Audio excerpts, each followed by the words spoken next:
and welcome into FedEx Forum. Clayton, Collier, Avery, Braxton with you here as the Memphis Grizzlies get set to take on the LA Lakers. Avery, it doesn't get much better than that, except it could. It definitely could, because there's no LeBron James playing tonight. He is out with that right foot injury. Not really quite sure what that injury is quite yet, but I'm sure if you're a Grizzlies fan, you don't necessarily care.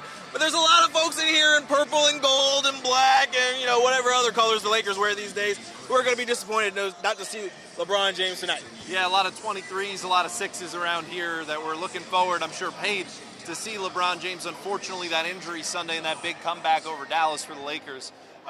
We don't know how long he's going to be out. All we know is it's a matter of weeks, possibly as little as 2 to 3 weeks with that mysterious right foot injury. We know the TV cameras said, we heard him on there say he heard a pop on a non-contact injury. Those are all the red flags usually when it comes to injuries, especially in the NBA. So hopefully not too long for LeBron James. But in terms of the impact on the Grizzlies in the short term, a rare break for them in a very brutal 8-game stretch coming up starting tonight against the Lakers. Yeah, this is a game you should definitely win, right? I mean, even with the way the Lakers were looking, they had won 5 of their last 6. They had won 2 in a row coming out of the All-Star break. You get a win tonight, it actually sets you up really well going into a road trip where you play the Rockets. You'll see the Lakers again actually on that road trip, but you want to definitely make sure you set the tone going into that with a win tonight at home. And honestly, without LeBron James, you should be able to get it done. There's D'Angelo Russell, their point guard they also traded for, is doubtful as well, so we likely won't see him either. With all those factors in there, Ja Morant and Desmond Bane and company should take care of business. And I'm sure the Grizzlies, we all know, they don't need a reason to try to get angry, and they have one here because the last time that they played the Lakers was out in LA. That was the first loss. That ended their 11-game win streak, is the reason they did not set a franchise record, and that started them on this skid. They've now lost 10 of their last 15, and now you come in here, you get a chance, maybe smelling some blood here as well. 9-point favorites going into this game. Grizzlies, as you mentioned, they got to take care of business here, but a tough stretch coming up.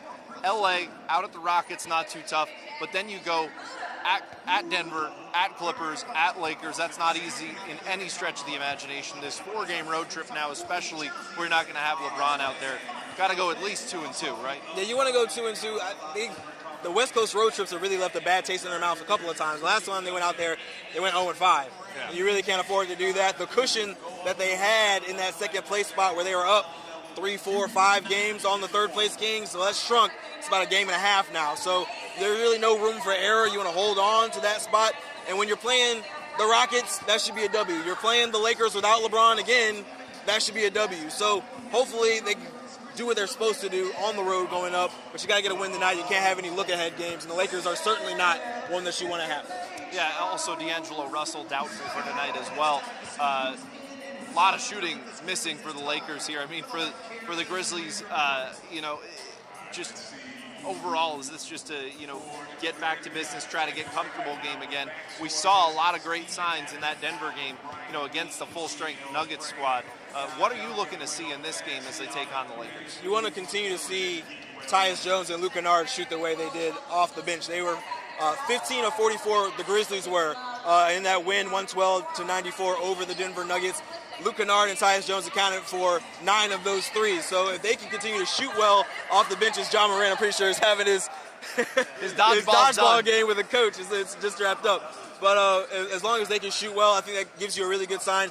I want to see Xavier Tillman continue to play well against some of these bigs. Played really well against Joel Embiid in Philly. Played really well against Jokic. Kept him to just a double-double instead of a triple-double when they played him. But he'll have Anthony Davis tonight. You know, I would like to see him continue to play really well. He's done really well so far against some of those bigs and allowed Jaren Jackson to come in the off-ball playing defense. And another bit of news that we learned, we got a slight update on Steven Adams yesterday as well, that they're loosely targeting this road trip for his return. You know, whether that is the LA Clippers, the LA Lakers game, they seem to be looking maybe towards the end of that road trip. If that's the case, just how massive, we've been talking about it for, you know, basically a month now, that this team needs him. To get him back healthy at that time, give yourself about 5-6 weeks before the playoffs. How crucial is that window, getting 100% fully healthy Steven Adams back to this team?